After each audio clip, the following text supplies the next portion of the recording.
What's up, guys? This is Alex recording this video for the second time because I didn't record the first time. We're looking at a game that's pretty standard until the Celebi comes in on a meteor match, which not really necessary, but we're only at 1300. 14, yeah, 1400, so it's not completely unheard of. So that makes it 1-0 quite early, and with that quite hard to come back from, especially with something like Celebi that turns out to be quite important later in the game. For example, because of the Zapdos and the Metagross and the Swamperts. So Celebi could have done a lot later.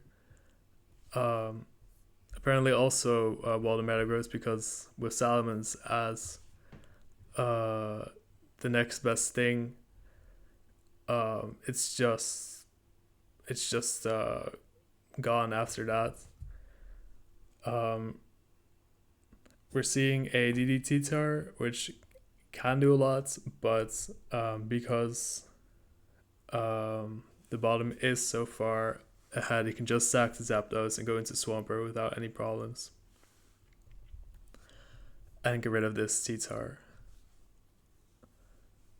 The Skarmory is revealed, but there's no spikes yet, so it's definitely a little bit late.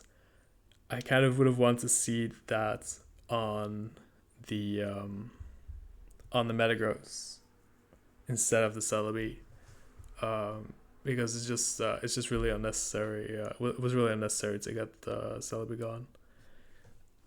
This Skarmory looks like it's not going to do too much against the Skarmory. There's a Raikou in the back as well, so Skarmory is thoroughly checked. And with a barrel on this Metagross, the game is looking more and more grim. It's just going to get a rapid spin off, and in the desperation, perhaps, the Metagross clicks Meteor Mash. I don't know what it was trying to hit because it wouldn't have done much against Swampert or Metagross.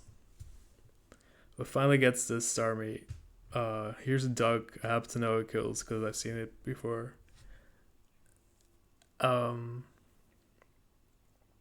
that's pretty much it. Like, the Aerodactyl isn't going to do too much against Swampert. And there's just a Skarmory after that. And just a double edge for Thunderbolt, and that's it. So relatively interesting. It was mostly decided by the Celebi because so much stuff could just trade up without it, where Celebi would have walled it normally. If we go into the second game, here is a Snorlax into the Metagross, which it's not really a physical wall, it's more of a special wall, so there's not really a good reason for that. We see Steelix make an appearance, which always fun to see. Used to be more popular, and now, because the fire types have now entered the game. But it's just a one for one for now, with the Celebi getting exploded on and getting duck trapped. Snorlax now coming in on something that it does kind of wall, and it gets the self-destruct off. So that's nice to get rid of the Zapdos when both of his special walls. Well, I suppose Zapdos is a bit of a special wall, but when both his Celebi and his Snorlax are already gone. And from here, like, it's just a question of, can you get Suicune? Can you get rid of Suicune? The Metagross, of course, can explode. One of the only ways that it can deal with Suicune. But it is expected, so it's just on the Doug. And Suicune is now still alive when the Zapdos is getting traded down on, getting traded on by this Starmie. It drill packs. I don't know why a Thunderbolt would have been better. I imagine. I feel like that would have killed in one go. And from here, it's just a Calm Mind War. I don't know if the Starmie could have done something. In my experience, it doesn't do too much, despite its high special attack. But it's just a Calm Mind War from here, so I'll skip through it pretty quick just to see how it's, just so you guys can see how it turns out. And it's with a tie after 100 turns. This is at 1500. It was a relatively equal game, just because of all the explodes and all the traps. So it just ends with a Suicune mirror, which, kind of makes sense if you both have a Suicune, and the entire game is as equal as it was. We start with a Thunderbolt crits, and the Body Slump crits, and the Para. So I understand why it was submitted. It's a very odd luck. Here's just a T-Tar coming in on the Gengar, and the Gengar wisps on the Jirachi, so quite an early play.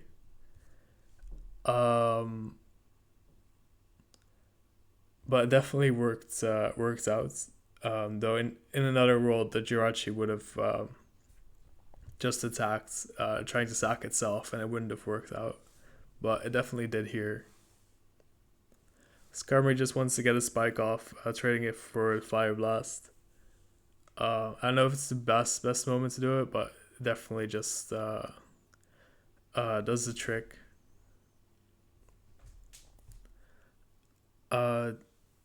T-Tar used Crunch instead of Pursuits, and the Gengar was pulled out, so the Gengar is still at full health. And with that, it's 1-for-1. I'm not sure how this Swampert died. But the T-Tar is just going to stay in on the Snorlax. With the crits here, it is nice, but I don't know if it would have done much otherwise. Probably better just to go into Gengar. And here's a self-destruct, which doesn't really make sense without a follow-up from a Dug or something. But at least it's going to be able to go out against the elements. But it is 2 for 0. It is a ladder game. It is low ladder. So you don't have to expect the highest of play. It could just be he's having fun. Knows he's not going to win. So it doesn't necessarily matter too much. So for a second time now, the Gengar is in on the T-Tar.